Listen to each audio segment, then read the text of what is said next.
Luego, tenemos en el grupo 3 la hipertensión pulmonar secundaria de enfermedades pulmonares, que es una enfermedad, puede ser por ejemplo, una enfermedad pulmonar obstructiva crónica, enfermedades pulmonares intersticiales, otras enfermedades de patrón mixto, restrictivo y obstructivo, trastornos respiratorios del sueño incluso, y trastornos de hipoventilación alveolar, así como una exposición crónica a las grandes alturas. Podemos ver que, pues, hablar de, desde este punto podemos saber que hablar de hipertensión pulmonar, pues, hablar de muchas patologías y por eso tenemos que hacer una correlación completamente de estas. Enfermedades pulmonares que quizás son un poco más comunes, pues, en algún momento del tiempo sí se ven una relación importante con el desarrollo de esta, y es por algo que debemos de tener una correlación importante. Ahora, en el número 4 tenemos la hipertensión pulmonar tromboembólica crónica y otras obstrucciones de las arterias pulmonares, dentro de cuales tenemos la hipertensión pulmonar tromboembólica crónica, otras obstrucciones de las arterias pulmonares, angiosarcoma, tumores intravasculares, arteritis, estenosis congénita de arterias pulmonares y parasitosis de igualmente. Aquí, pues prácticamente lo que va a ocasionar o lo que va a pasar es que cuando tenemos un vaso obstruido, pues entonces el flujo tiende a haber tiende a haber cambios en el flujo. Donde está obstruido, pues el flujo va a disminuir su presión considerablemente y constantemente, mientras que en los cuales no se encuentran obstruidos va a aumentar este mismo. Entonces, todo esto nos va a conllevar a esas alteraciones histológicas que por ende nos van a llevar a la complicación y al desarrollo de la misma. Y por último tenemos en el grupo 5, la hipertensión pulmonar de mecanismo desconocido y o multifactorial, en el cual vamos a encontrar trastornos hematológicos como anemia, mieloproliferativos, secundario a esplenectomía, trastornos sistémicos como sarcoidosis, histiocytosis pulmonar, y trastornos metabólicos como enfermedad de depósito de glucógeno o enfermedad de Gaucher o trastornos tiroideos. Ahora, todo esto pues se los había estado comentando para ver la respuesta adaptativa que van a tener el ventrículo derecho en cada uno de ellos. Es importante recalcar que hablar específicamente de una patología o hablar exclusivamente de una vía fisiopatológica que nos desarrolla hipertensión pulmonar es difícil, puesto toda esta correlación que existe con otras patologías. E incluso en enfermedades que se presentan o sea, más bien en patologías la misma patología con una variante puede generar una alteración completamente de esta, así como su desarrollo y su pronóstico. Entonces, esto es prácticamente una cuestión general y vamos a ver que las alteraciones o la respuesta adaptativa del ventrículo derecho que vamos a tener al tener un aumento de la poscarga, un aumento de volumen y una miocardiopatía, en la cual en los esquemas pues podemos identificar cómo tanto el volumen y la presión se ven modificados dependiendo el proceso que se esté realizando en cada una de ellas, tanto en el aumento de la poscarga, en el aumento del volumen y en una miocardiopatía, que esta puede ser derivada tanto en hipertrófica o dilatada. Ahora, el remodelado del ventrículo derecho, al igual como se vio en el tema de hipertensión pulmonar, tiene que estar relacionado entre ella o correlacionado a la situación que se está presentando. Creo que no se alcanzan bien los esquemas, pero de estos, tanto en el proceso de la dilatación, de la hipertrofia y de la contractilidad, se ven cada una de las modificaciones en una gráfica igual para ver cuál es el proceso adaptativo en el cual el corazón se ve obligado, bueno, más de todo el sistema se ve obligado para poder correlacionar y actuar de una manera adecuada. Entonces, cada una de estas, tanto la dilatación, la hipertrofia y la contractilidad, nos van a llevar a modificaciones dentro de, y entonces vamos a encontrar tanto alteraciones en la poscarga, en la precarga y una generación de miocardiopatía, así como infiltraciones o modificaciones de ellas en sí, dependiendo del proceso que se vaya realizando de acuerdo al remodelado cardíaco. Entonces, aquí en esta imagen podemos identificar que este proceso de remodelamiento es muy importante tanto para el desarrollo y el pronóstico. Eso es lo que tiene que quedar claro. Tanto un proceso fisiopatológico que podemos llamar normal, que están dentro de la que es la más común, la secundaria a una cardiopatía izquierda, así como a las alteraciones o las modificaciones que puede haber en alguna patología de nacimiento, como es el síndrome de Eisenberg. Entonces, vemos que el remodelamiento juega un papel muy importante, puesto que la adaptabilidad que se presente, tanto el ventrículo derecho como el izquierdo, a manejar estas presiones, nos van a conllevar a un menor o mayor, o un mejor o peor pronóstico.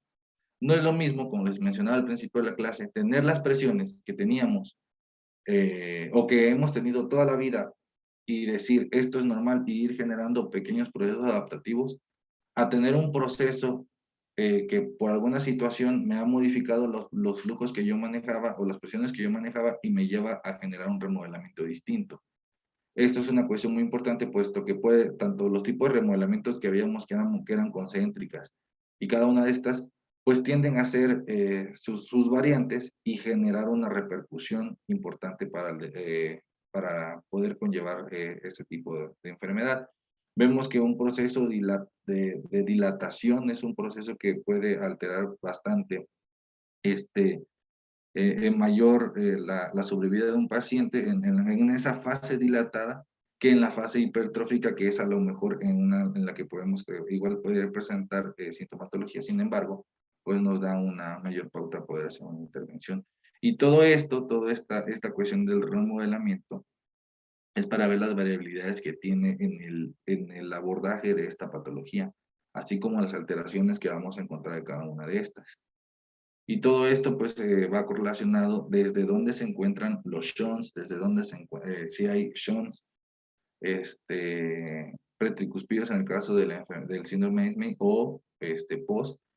Esta cuestión sí nos va a generar bastantes alteraciones y puede ser incluso el fin, vamos a encontrar que una puede ser por generarnos una mortalidad o una muerte por una alteración, una muerte súbita, y el otro puede ser asociado a una insuficiencia, a una falla cardíaca. Totalmente una cuestión distinta. Epidemiológicamente, todas en general, englobando todas, vamos a tener 5 a 52 casos por millón en el mundo. Entonces, realmente es una enfermedad constante que vamos a estar relacionados, y es increíble también la edad en la cual se puede estar, se debe de valorar que pues son a los 36 años aproximadamente. Y la mortalidad, pues se estima que entre 4.5 a 12, por cada 100.000 hay una paciente fallecida en el mundo a consecuencia de estas alteraciones. Entonces, como les había comentado, pues bueno, la causa más frecuente va a ser secundaria a una enfermedad cardíaca izquierda, pero también tenemos aquí estadísticamente cada uno de los grupos. Vamos que en el grupo 1 tenemos una prevalencia de 15 a 60 millones, una incidencia de 2.4 por millón, y 50% son idiopáticos o hereditarios. Entonces, dentro de este grupo, de todas las que encontramos, prácticamente nos reducimos a 2, en la mitad de cada una de estas, y el resto para todo lo demás. Y además de una esclerosis sistémica. Dentro del grupo 2, pues el 60 y el 70% pues pueden presentar hipertensión pulmonar, y el 65% una estenosis aórtica sintomática. Y en el grupo 3, pues vamos a encontrar una hipertensión pulmonar grave, pero no es común, y frecuentemente está asociado a EPOC, como les había comentado, y una enfermedad intersticial, que es la cuestión hipóxica que vamos a ver en este. Y en el grupo 4, pues una prevalencia de 3.2 por millón y una incidencia de 0.9. Entonces, realmente, pues sí tenemos una patología que quizás es más frecuente de lo que habremos imaginado. Lo personal, yo no pensé que fuera tan frecuente y que tuviera tantas variantes. Ahora, algo muy importante también les mencioné en el grupo 1, el relacionado a toxinas, y asimismo, que este fue uno de los desencadenantes para el estudio para esta patología. Entonces, se van a estar divididos por tanto medicamentos que son confirmados, posibles y probables, dentro de los cuales, en primer lugar, en el confirmado, pues fue el medicamento que hizo generar este estudio por esta incidencia que empezó a brotar en los años 60, que es el Aminorex. Y así como este grupo de medicamentos, como es el aceite de coíza y inhibidores selectivos de la recaptura de serotonina. Este es importante mencionarlo. En los posibles que aún no se han confirmado de la relación que puede tener, pero que se asocia que pudiera ser, tenemos la cocaína, los análogos de las anfetaminas, interferón alfa y beta y la ciclofosfamida. Medicamentos con los que, bueno, algunos medicamentos con los que estamos relacionados. Y en probable, pues tenemos las anfetaminas, el dasatinib, el L-triptofano y las metanfetaminas. Cuestiones, pues también estos últimos, pues ya no pertenecen actualmente a los esquemas que podemos tener. Y creo que se me ha todo. Ahora, las características clínicas.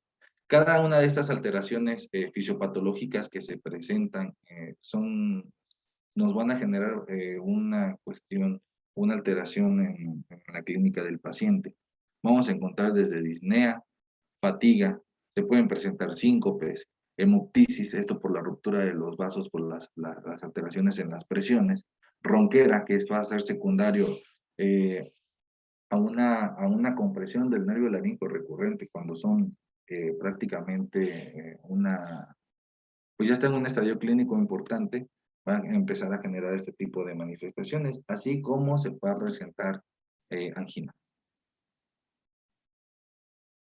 Y bueno, pues las características clínicas importantes a la hora de la exploración, pues debemos de notar todo, ¿no? Desde una elevación para estrenar derecha, un reforzamiento de un S2, un soplo pansistólico trispuspidio, que va a ser originado por una regurgitación, un soplo diastólico o pulmonar por insuficiencia, así como en un estado de gravedad vamos a tener distensión venosa yugular, hepatomegalia, ascitis y edema periférico.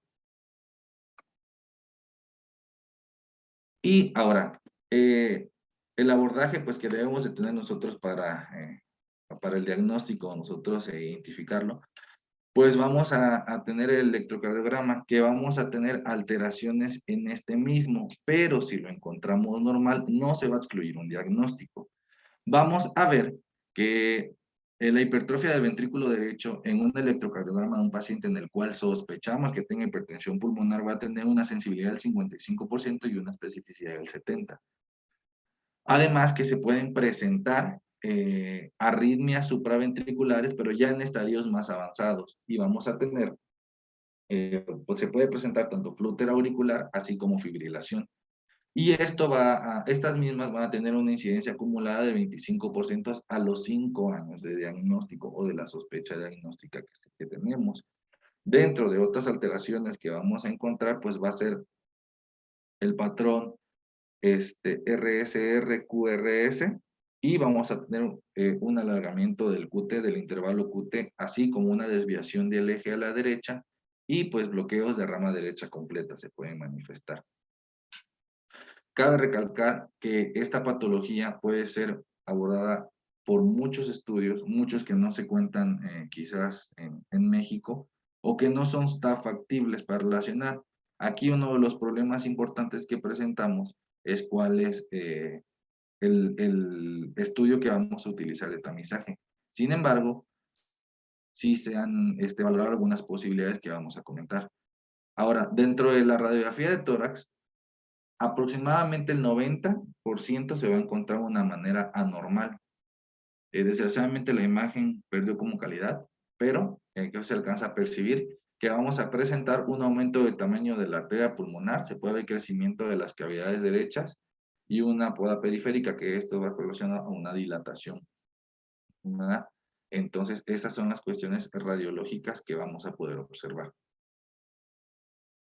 Ahora, el ecocardiograma va a ser nuestra prueba número 1 de elección para el protocolo de estudio de esta patología, en la cual nos va a servir puesto que vamos a poder hacer un cálculo de la presión arterial pulmonar basado en ciertos parámetros y estos nos van a dar un indicio o una orientación hacia algo. Entonces, lo importante es que vía una estimulación de la presión, se puede valorar una presión arterial pulmonar vía Doppler de onda continua y además este cálculo se puede relacionar con la velocidad de pico de regurgitación y la presión de la aurícula derecha, además de otros signos ecocardiográficos que se puede buscar o que se tiene la fortuna de durante realizar el estudio buscar para entonces sacar una conclusión y ayudar a establecer un grado de probabilidad de hipertensión pulmonar, dentro de las cuales tenemos en esta tabla donde podemos ver en un cuadro las alteraciones ventrículos, luego la arteria pulmonar, y vamos a ver la relación que existe en cada una de ellas. Al existir alteraciones y correlaciones entre ellas, podemos nosotros generar una probabilidad de hipertensión pulmonar para esto. Ahora, también, o sea, de acuerdo a este parámetro que saquemos, va a existir una tabla en la cual nos va a orientar entre si es de una probabilidad baja, media, intermedia o alta. Y esta directamente se va a ver reflejada en la cuestión de, de este, en la cuestión del tratamiento para la misma.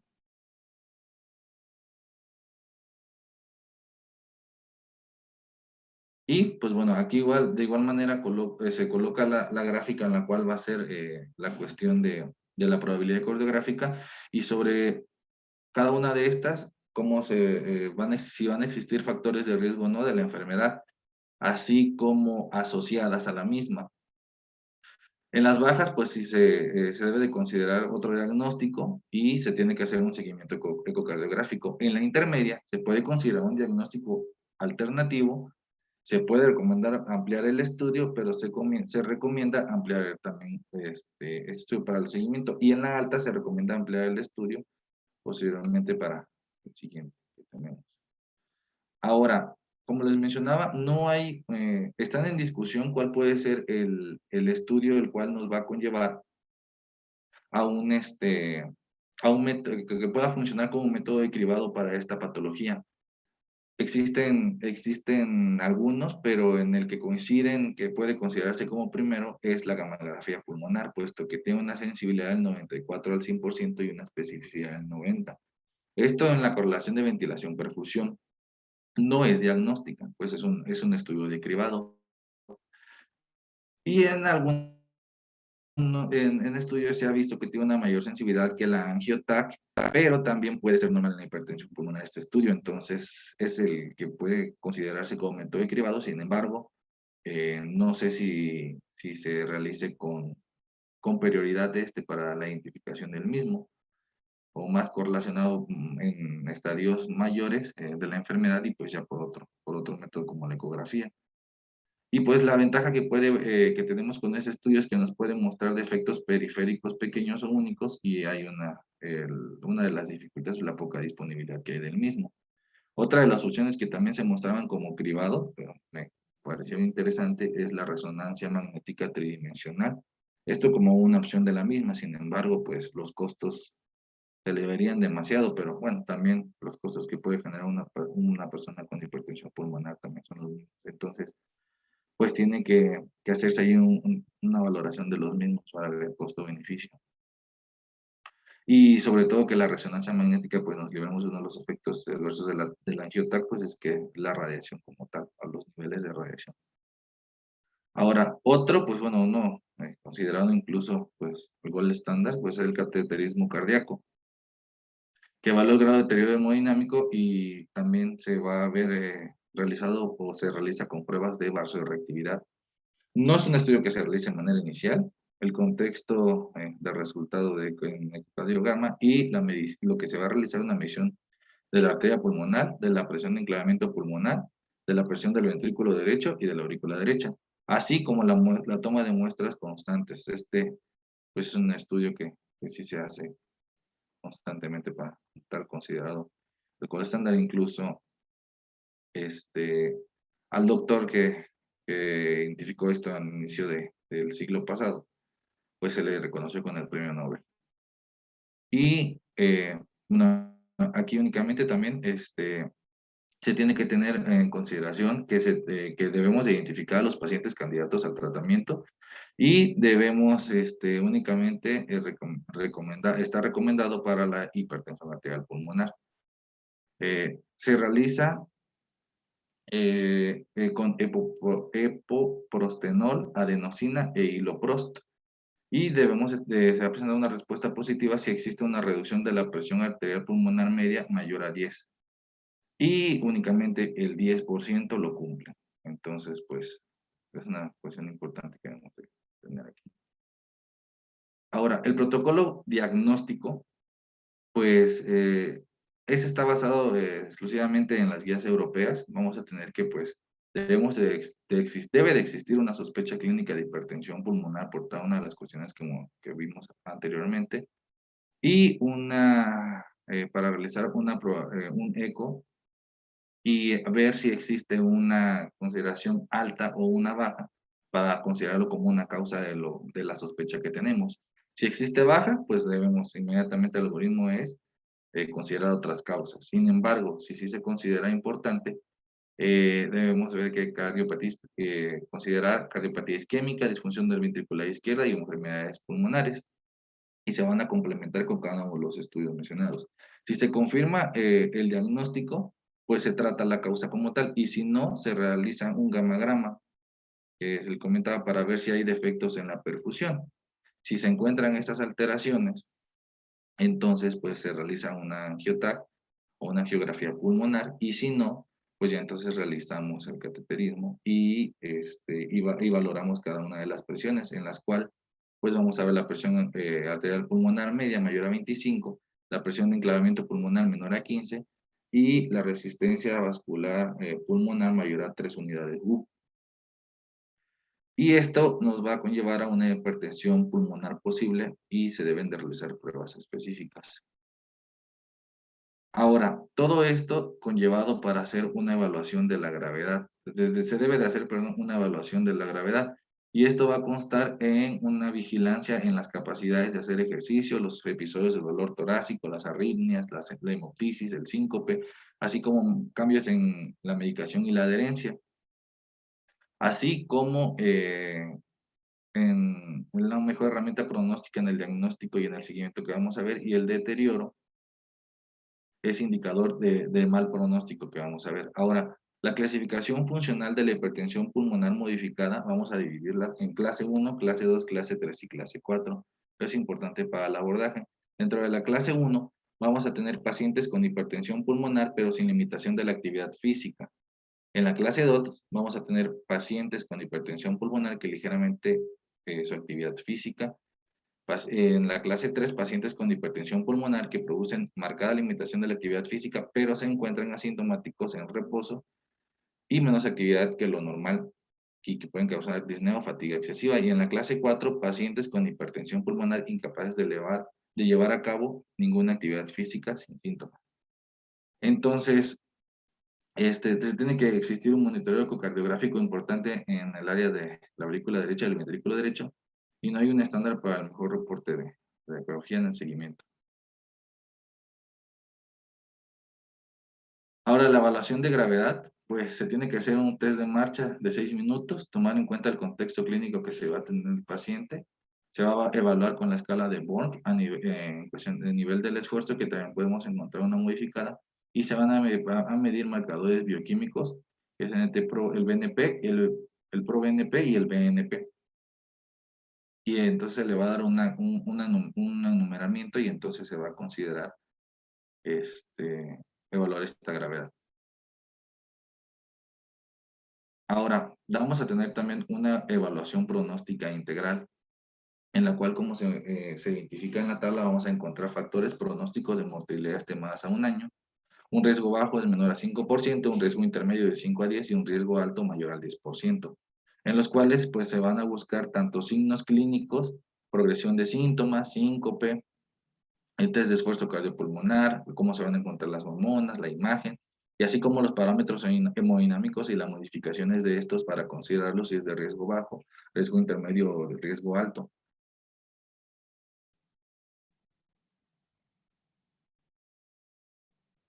Ahora, las evaluaciones de estas deben de considerarse también un seguimiento de los mismos con relación a estos. Es una tabla totalmente copiada de la guía. Y podemos ver que hay una valoración clínica y determinación de la clase funcional. Vamos a tener basal, cada 6 meses, cada 3 a 6 meses, cada 6 a 12 meses, cada 3 a 6 meses de cambio de tratamiento y en caso de empeoramiento clínico. En la cruz se va a identificar cuál es, en qué periodicidad se está se pueden solicitar para tener un control y un seguimiento de estos pacientes, puesto que el deterioro pues no es en agudo, es una cuestión crónica que debemos ir valorando. Ahora, para iniciar el tratamiento, pues como les dije, se tiene que tratar la causa esencial o la causa principal que esté generando esta patología y ya vimos que pueden ser demasiadas. Sin embargo, entre los objetivos generales vamos a encontrar, de primero, lograr un estado de bajo riesgo de mortalidad del paciente.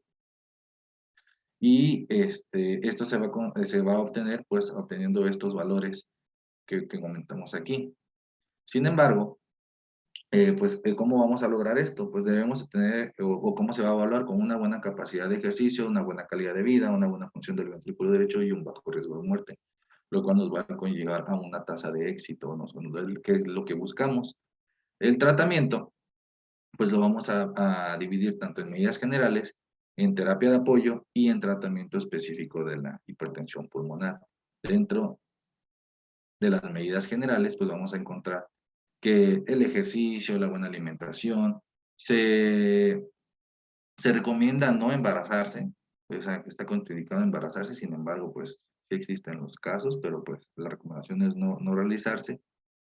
Y una cuestión muy importante que se debe de valorar a la cuestión de procesos quirúrgicos es la situación de la anestesia, en la cual pues no está indicada la anestesia o no se aconseja la anestesia general, sin embargo, pues sí la anestesia lumbar.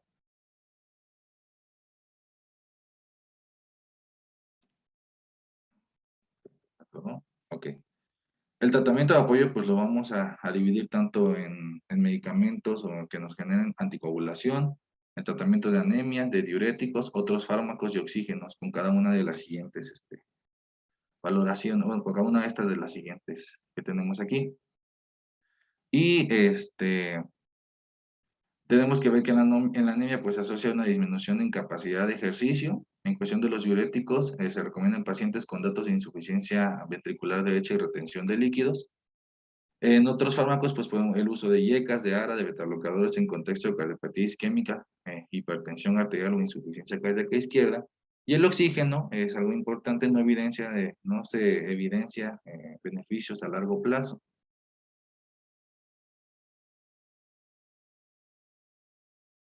Ahora, el tratamiento específico se va a realizar con antagonistas de receptores de endotelina.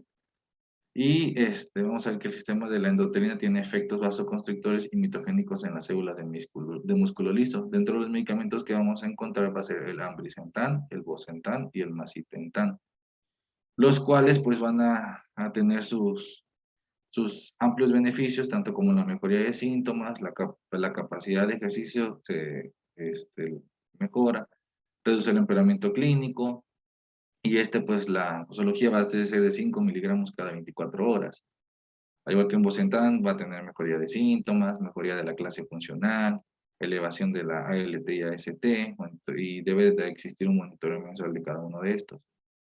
Sin embargo, pues la posología es que 62.5 miligramos cada 12 horas. Y el macitentan, pues va a tener una amplia reducción de la mortalidad, va a tener mejoría de la capacidad de ejercicio y se va a dar 10 miligramos cada 24 horas. Estos son los antagonistas de receptores de endotelina. También vamos a tener los inhibidores de la fosfodiesterasa y estimuladores de la guanilato ciclasa.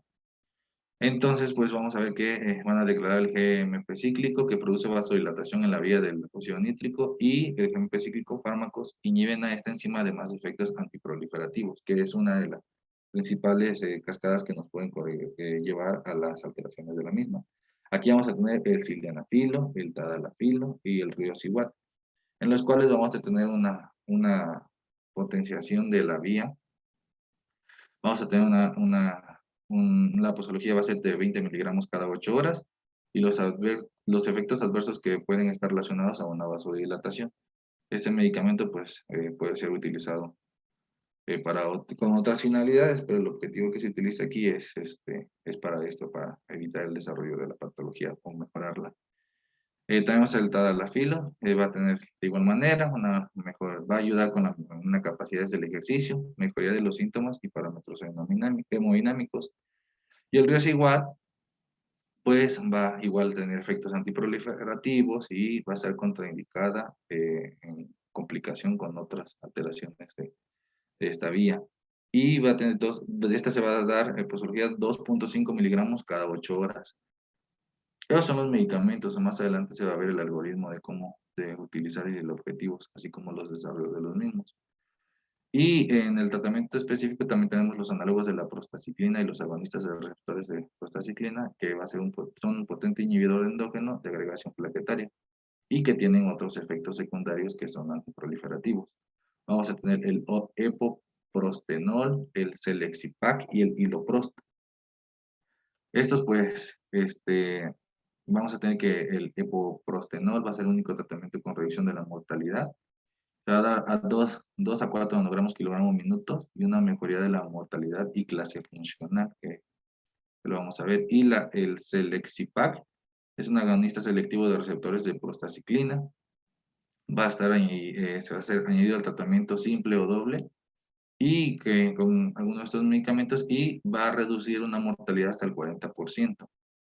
El Iloprost pues puede ser inhalado vía oral o vía intravenosa. Y el aumento en la capacidad de ejercicio es uno de los principales beneficios que vamos a tener, pero uno de los efectos adversos va a ser rubor y dolor de la mandíbula. Este va a ser de 2.5 a 5 mg en inhalación y va a ser de 6 a 9 veces al día. Ahora, el tratamiento en la hipertensión pulmonar, pues tiene que, primero tenemos que tener como tal el diagnóstico ya confirmado con alguno de los estudios realizados, los cuales no son todos, pero son los que consideré los más significativos para la plática, puesto que pues se pueden hacer y cada uno tiene sus criterios, como la TAG, la resonancia magnética que les mencioné. Entonces, pero bueno, sin embargo ya tiene que existir este diagnóstico. Y al tener este diagnóstico, pues entonces se tienen que agregar tanto las medidas generales que ya se comentaron, así como el tratamiento de apoyo, que fueron los mencionados anteriormente. Y se debe valorar si el paciente ya tiene un tratamiento previo. Al tener todo esto, pues entonces se tiene que hacer una prueba de vasorreactividad aguda. Y, perdón, si existe esto, pues te tiene que dar ese tratamiento, el cual inmediatamente te vamos a ver la siguiente tabla. Si no, entonces vamos a tener un riesgo, lo tenemos que clasificar en un riesgo bajo o un riesgo intermedio. Riesgo bajo o intermedio o riesgo alto. Y de acuerdo a esta clasificación, pues vamos a ver si vamos a hacer una monoterapia inicial o una combinación inicial oral, así como una combinación inicial, pero incluidos medicamentos que son de manera IV. Y una respuesta clínica inadecuada, vamos a generar una terapia combinada secuencial doble o triple. Pero esto es únicamente en pacientes que ya hayan o ya se haya recibido tratamiento y debe considerar referir al paciente a un trasplante pulmonar cuando no se llega al objetivo deseado. Ahora, todo esto tiene que hacer, se tiene que hacer un abordaje de acuerdo a las clases funcionales. Vamos a ver que en la clase funcional 2 y 3 vamos a tener, se puede utilizar cualquiera de estos medicamentos. Y en la clase funcional 4 vamos a tener el opoprestenol.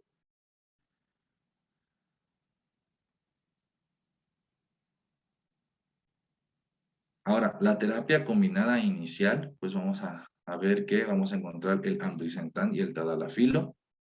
Y vamos a encontrar también combinaciones como bosentan y sildenafilo, más el epoprostenol, el bosentan y el epoprostenol.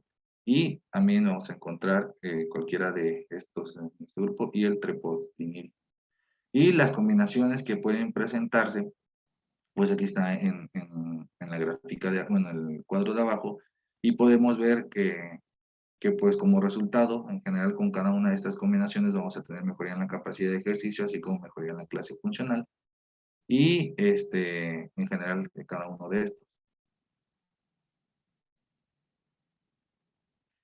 Ahora, el tratamiento en el grupo 2 pues debe de estar indicado en la mejoría del manejo general y el control de factores de riesgo, así como una reparación de la valvulopatía o el tratamiento agresivo de la insuficiencia cardíaca, que es lo que nos conlleva directamente a la muerte, y, perdón, e identificar otras causas de hipertensión pulmonar, descartar cada una de estas.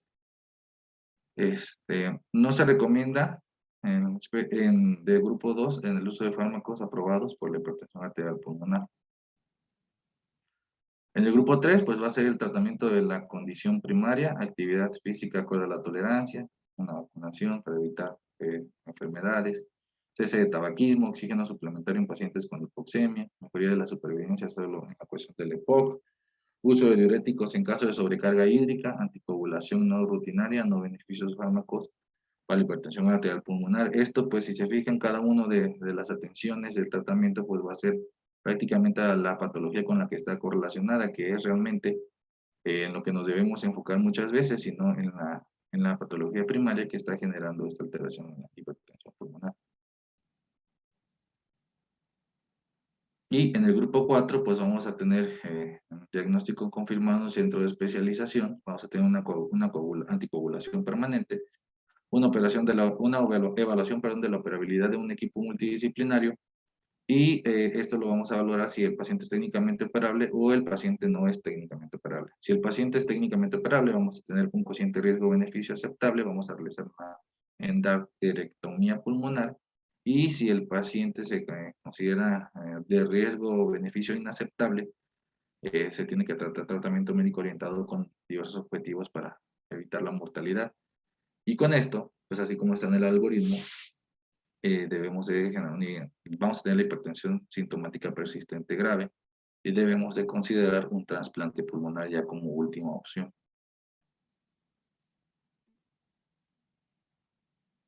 Y eso sería todo, doctor.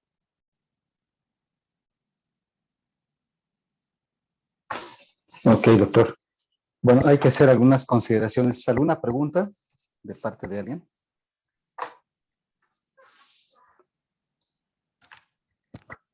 ¿No? Yo esperaba muchas preguntas.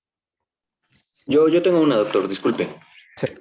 Doctor, en el caso de un paciente con EPOC, ¿en cuánto tiempo se esperaría que el paciente llegue a desarrollar hipertensión pulmonar? Primero, aquí quiero señalar algo desde el inicio y voy a contestar tu pregunta. El punto de corte para diagnóstico de hipertensión pulmonar sigue siendo 25 milímetros de mercurio en reposo. Ahora, sí, desde hace tiempo hay un grupo italiano que es el doctor Gali Nazaré. Él es el que, pues es el que lleva la pauta del manejo de hipertensión pulmonar. Ha sido presidente de la Sociedad Europea de Cardiología. Actualmente es el presidente de la Asociación de Hipertensión Pulmonar Europea. De hecho, él estuvo aquí en el 20 de noviembre del año pasado. El año antepasado. Estuvo aquí, vino a dar una charla.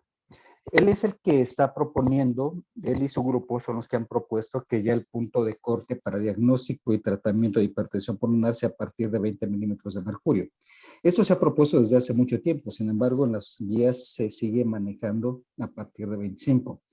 Esto, como bien lo dijo el doctor, es con fines de hacer un diagnóstico oportuno y una vigilancia, seguimiento y tratamiento de forma más oportuna. Sin embargo, todavía no hay un consenso de que así va a ser. O sea, esa ha sido su propuesta. Aquí hay unas cosas muy... Bueno, la industria farmacéutica ha intervenido de forma importante porque si bien el doctor Nazaré es de los más, pues digamos que es el máster en hipertensión pulmonar en el mundo, todavía hay algunos grupos que no están muy de acuerdo en que el punto de corte sea de 20.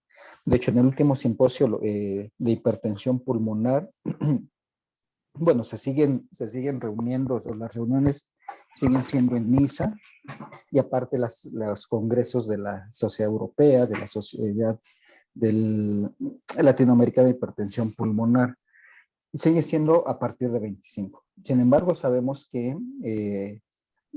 hasta 18 es lo normal. Sin embargo, se deja como en duda, digamos, esa frontera de duda si hay o no hay hipertensión pulmonar entre 20 y 25. Eso es de 20 a 24 milímetros de mercurio.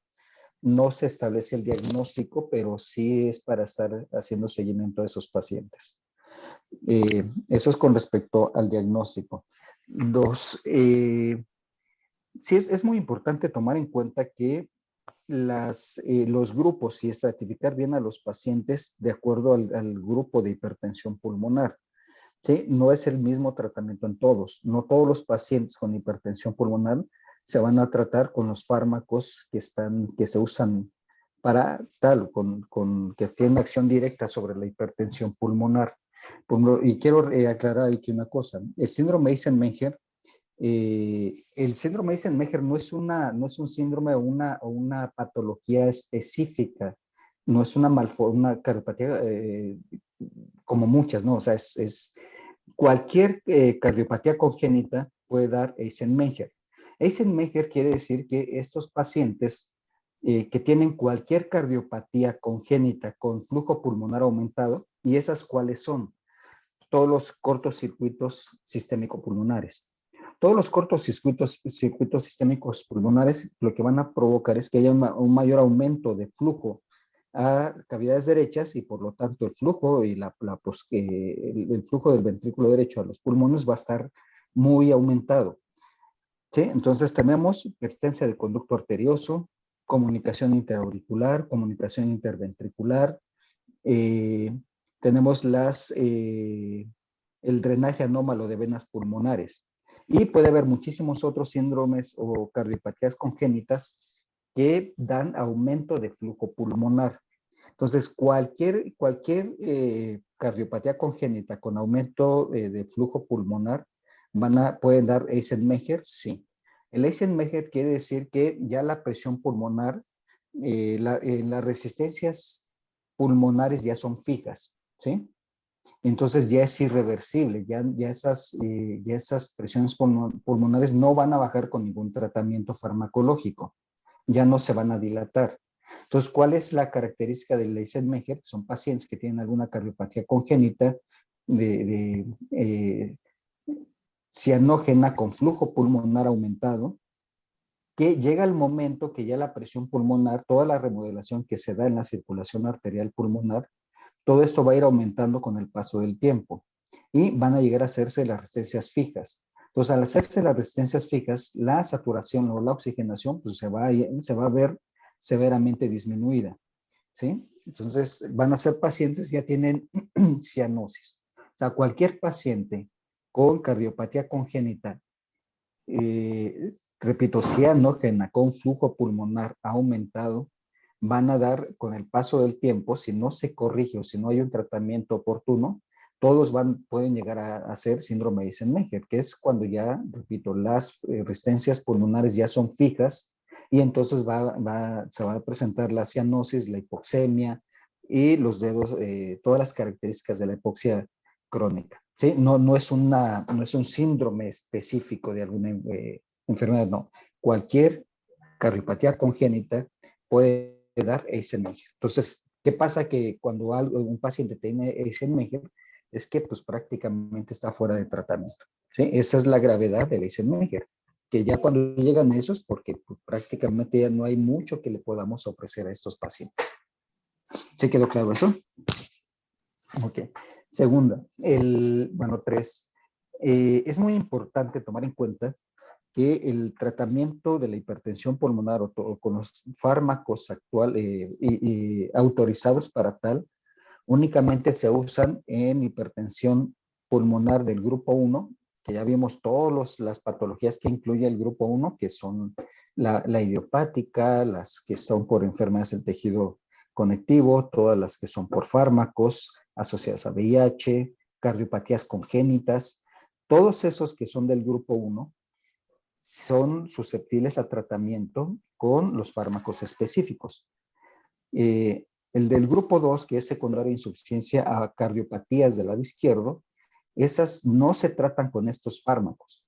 El tratamiento es la causa, digamos, un paciente con hipertensión, con insuficiencia cardíaca izquierda, claro, con el paso del tiempo, como vimos en las clases de falla cardíaca, con el paso del tiempo, pues la presión retrógrada va a estar muy aumentada y va a estar incrementada en el lecho capilar pulmonar, pero es secundario a la falla cardíaca. Entonces ahí el tratamiento es la falla cardíaca, o si tienen alguna valvulopatía, el tratamiento es para la valvulopatía.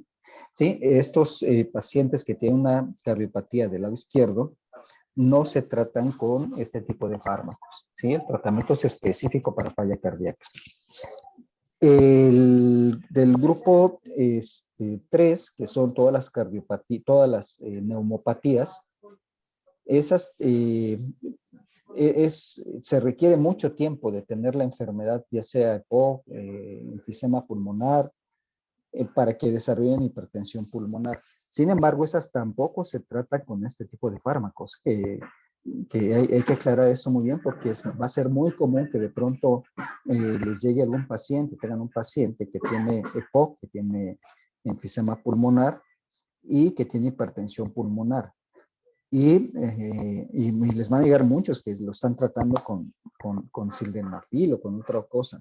No, estos pacientes no se les da tratamiento, no es parte del tratamiento. O sea, esa clasificación es nada más para determinar las causas de hipertensión, o sea, la etiología de la hipertensión pulmonar, pero no para el tratamiento. Entonces, pacientes con hipertensión pulmonar secundaria, enfermedad pulmonar, no se les da tratamiento con este tipo de fármacos. ¿Sí? Es el tratamiento estándar para la neumopatía y nada más. Y del grupo 4, aquí sí es muy importante. Todos los pacientes que tienen tromboembolia pulmonar pueden desarrollar hipertensión pulmonar, sobre todo tromboembolia pulmonar crónica. Ahora, en estos pacientes se tiene que hacer el diagnóstico preciso y el gold estándar es la angiotomografía pulmonar. Ese es el gold estándar para determinar si hay o no hay presencia de trombos, si hay afección y qué afección y qué ramas y demás. Entonces, ese es el tratamiento definitivo. Se hace el diagnóstico definitivo por angiotomografía. La resonancia magnética, el estudio de ventilación, resonancia magnética, no, perdón, medicina nuclear, el estudio de ventilación y perfusión pulmonar ya no es el gold estándar. Aún se sigue pidiendo desafortunadamente y se sigue tomando como tal, como definitivo para hacer el diagnóstico de tromboembolia pulmonar, pero no es así, ya no es, eso ya hace mucho tiempo que ya dejó de ser. Y eso, lamentablemente se sigue pidiendo en algunas clínicas de hipertensión pulmonar, porque así lo marcan las normas. Por ejemplo, aquí en el instituto tenemos una clínica de hipertensión pulmonar y lamentablemente para la solicitud de estos tipos de fármacos que son específicos para hipertensión pulmonar y específicamente para tromboembolia pulmonar crónica, parte del protocolo para solicitar los fármacos es hacerles un estudio de medicina nuclear, cosa que es innecesario, porque con el ecocardiograma y teniendo un ecocardiograma con alta probabilidad de tromboembolia pulmonar, con eso es suficiente para hacer todo el estudio. Y si es tromboembólica crónica, se confirma si es o no con la angiotomografía. Pero el diagnóstico definitivo de hipertensión pulmonar es por cateterismo derecho, ¿sí? Es como, no se puede iniciar ningún tratamiento, cualquiera que sea, en la enfermedad que sea y del grupo que sea, si no se tiene un cateterismo derecho. Ese es el diagnóstico definitivo, es el gold estándar. Se podrán medir por eco y se podrán tener muchos datos por tomografía y por eco que nos den o sea, prácticamente un hecho, que es hipertensión pulmonar, pero si no tiene cateterismo derecho, no se puede y no se debe de iniciar tratamiento con ninguno de estos fármacos. ¿De acuerdo? Siempre se tiene que hacer cateterismo derecho. Ahora, el tratamiento, les decía, depende totalmente del tipo de patología, del tipo de acuerdo a la etiología. ¿Por qué? Porque se tiene que hacer en los casos del grupo 1, pacientes que tienen hipertensión secundaria a fármacos, hipertensión esencial o por enfermedades de la colágena, se puede hacer un reto un reto para vasorreactividad. Si el reto de vasorreactividad, hay muchos fármacos que son para esto y que ya mencionaste, pero hay otros muchos, pero los más importantes son los que se hacen para vasorreactividad y tienen que bajar por lo menos el 10%, en 10 milímetros de mercurio la presión pulmonar media para considerar que hay vasorreactividad. Pero los que son vasorreactivos, por ejemplo, a los calcio antagonistas, si no son pacientes con hipertensión esencial, pacientes con hipertensión pulmonar secundaria a fármacos, pues realmente no va a tener mucha utilidad. O sea, no se van, este grupo de pacientes se van a quedar únicamente en tratamiento con calcio antagonistas si son vasoreactivos. No se requiere dar ningún otro fármaco de los específicos para hipertensión pulmonar, pero lamentablemente es un grupo muy reducido de casos que tienen hipertensión secundaria a estas patologías. Ahora, ¿se puede hacer cualquier combinación de fármacos? Sí. De hecho, actualmente el manejo puede ser hasta con una triple terapia para una triple combinación para hipertensión pulmonar, combinando todos los grupos, ya sea los estimulantes de guanil ciclasa, los inhibidores de la 5-fosfodiesterasa, los antagonistas de los receptores de la endotelina y los agonistas de las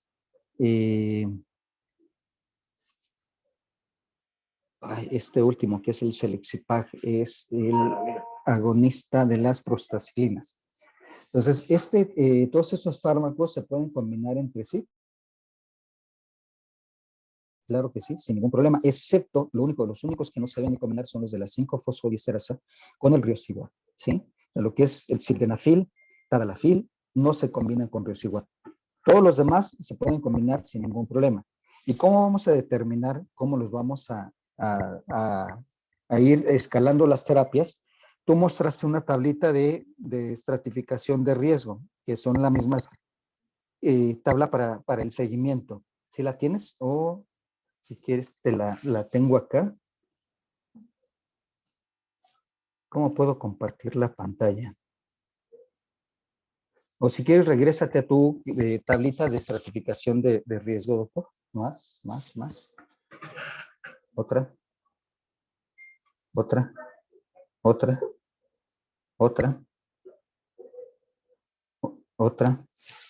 Te habías presentado una donde vienen del lado izquierdo, viene en semáforo, que están en verde, naranja o amarillo y rojo.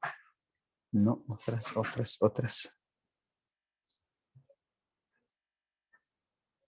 Más. Tú regrésate, yo te digo cuál es. Creo que es la anterior. Es esta. ¿Sí? Esta tabla es la que tenemos que emplear con todos los pacientes.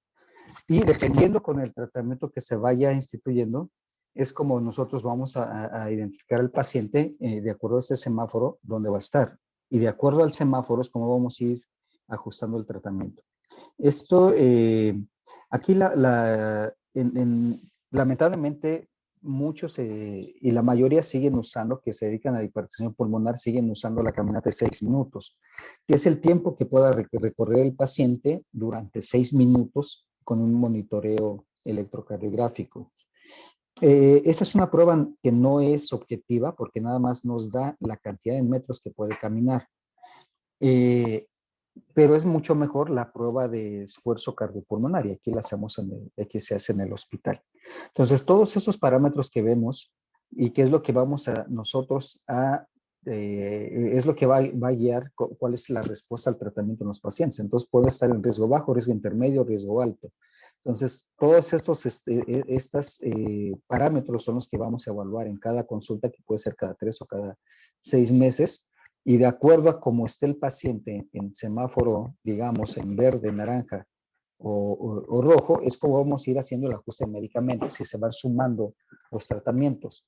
Desde los inhibidores de la fosfodiesterasa, inhibidores de la 5-fosfodiesterasa, se puede agregar después el bosentan, macitentan, de preferencia macitentan, porque es una sola toma al día, no tiene efectos secundarios sobre el hígado y es una sola toma al día.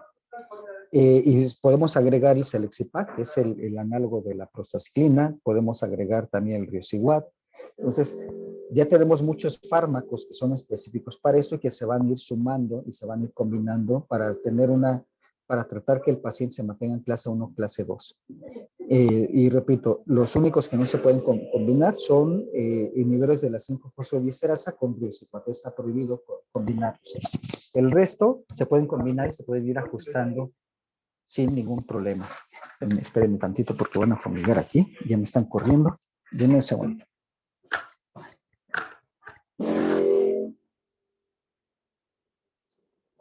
Entonces, esta es la guía como ¿ya, verdad?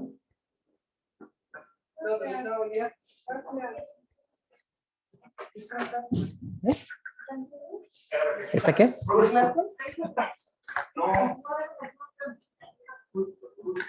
Ok, ya. Es que vinieron a fumigarnos. Perdón.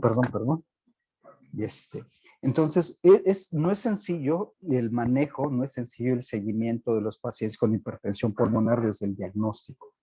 Lo importante es que si tienen algún factor de riesgo para hipertensión pulmonar del grupo 4, esos pacientes con tromboembolia pulmonar, hipertensión por tromboembolia pulmonar, pues es mucho más sencillo el abordaje.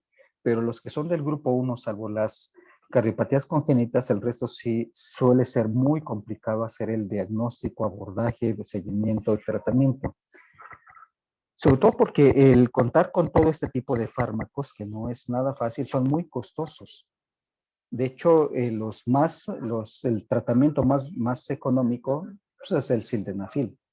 Y el sildenafil ya sabemos que no es un tratamiento muy barato que digamos.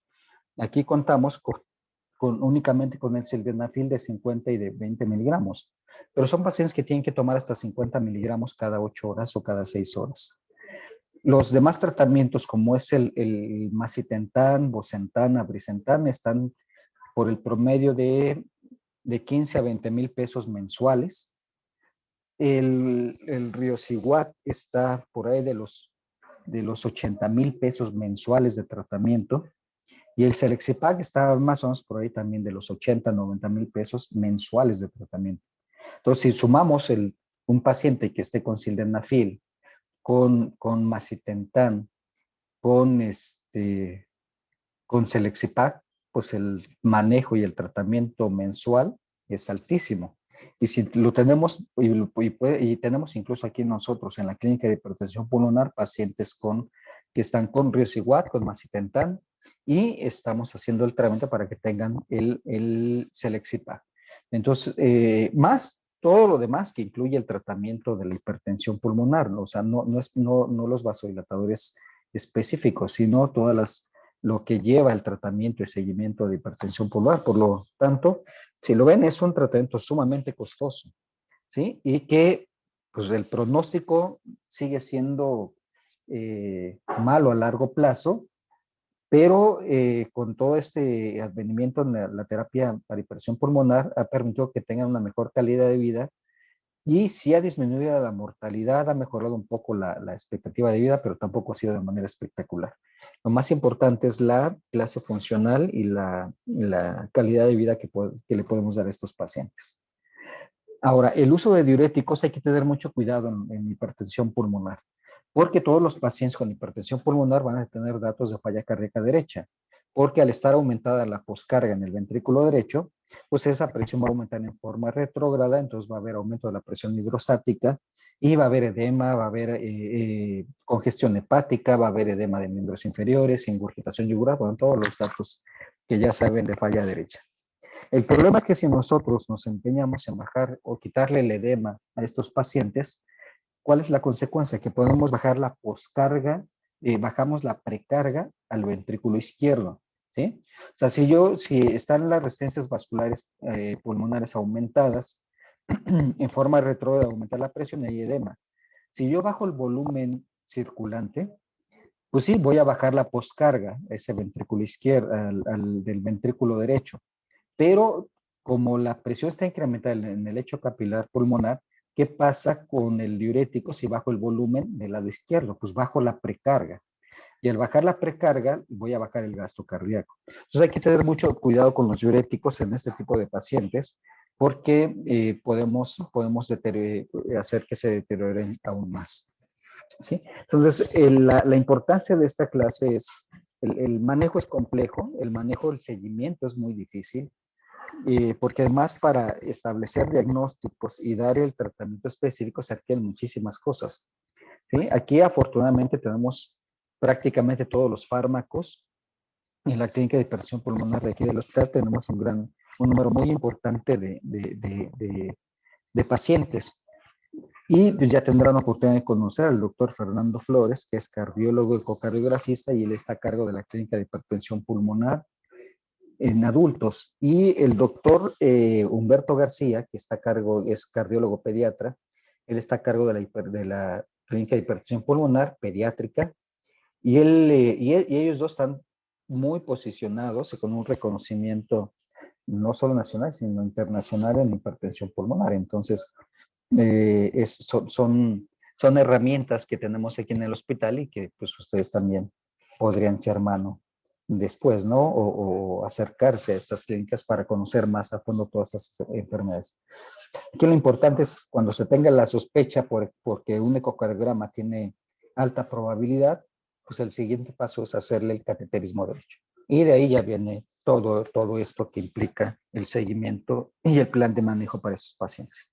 Pero sí quiero ser muy claro, pacientes con neumopatías, hipertensión secundaria a neumopatías e hipertensión secundaria a cardiopatías izquierdas, no se les da tratamiento específico para hipertensión pulmonar. ¿De acuerdo? ¿Alguna otra duda?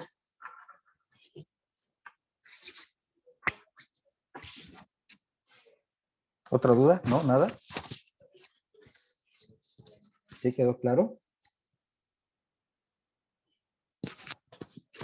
No sé si no me escuchan o no hay dudas. No, todo claro.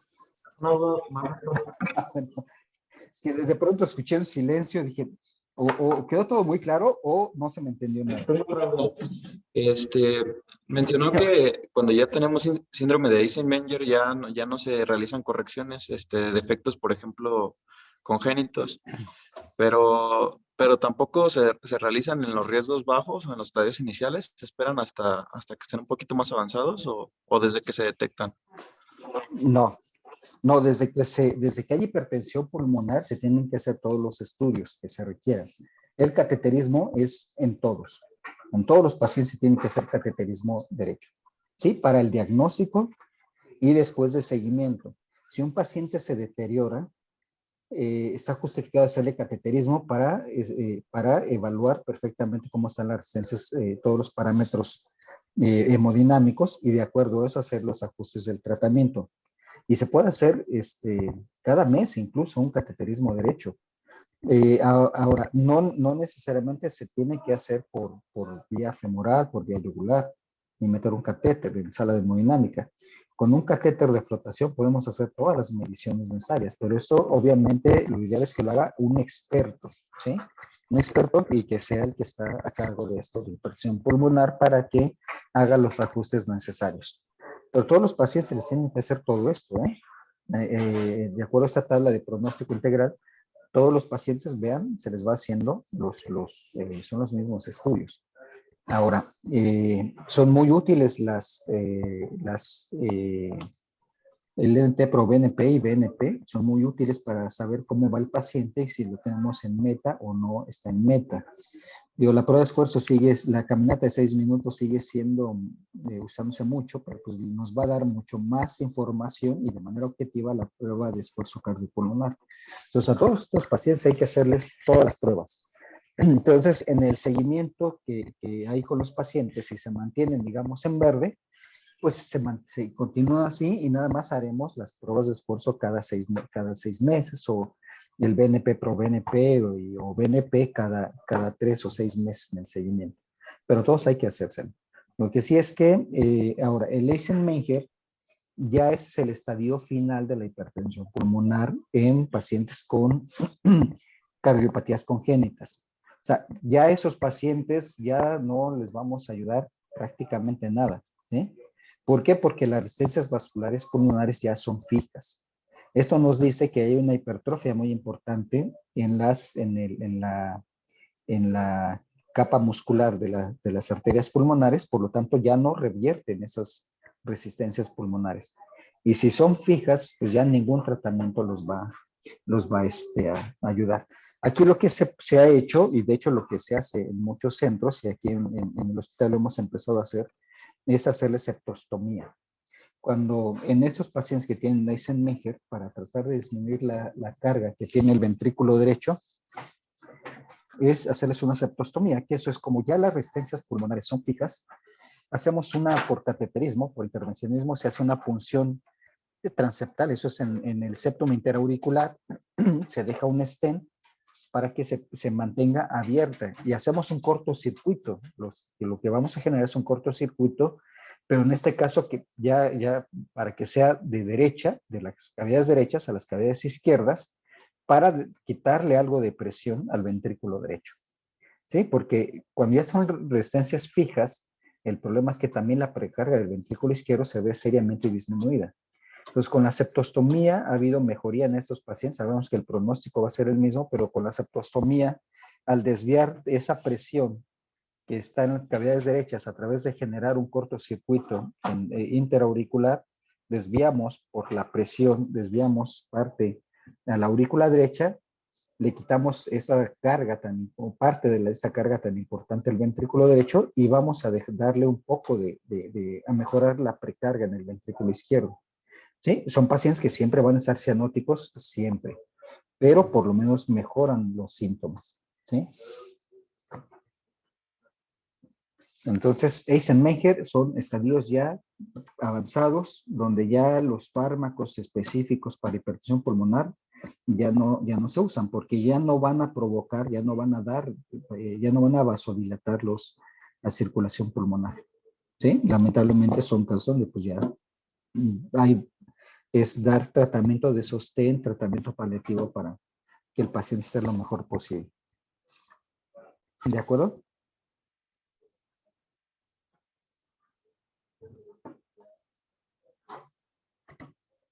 Pues muy bien, doctor. Es un tema muy difícil, muy complejo y que incluye muchísimas patologías y resumirlo todo en una sola clase pues es sumamente complicado. Pero les repito,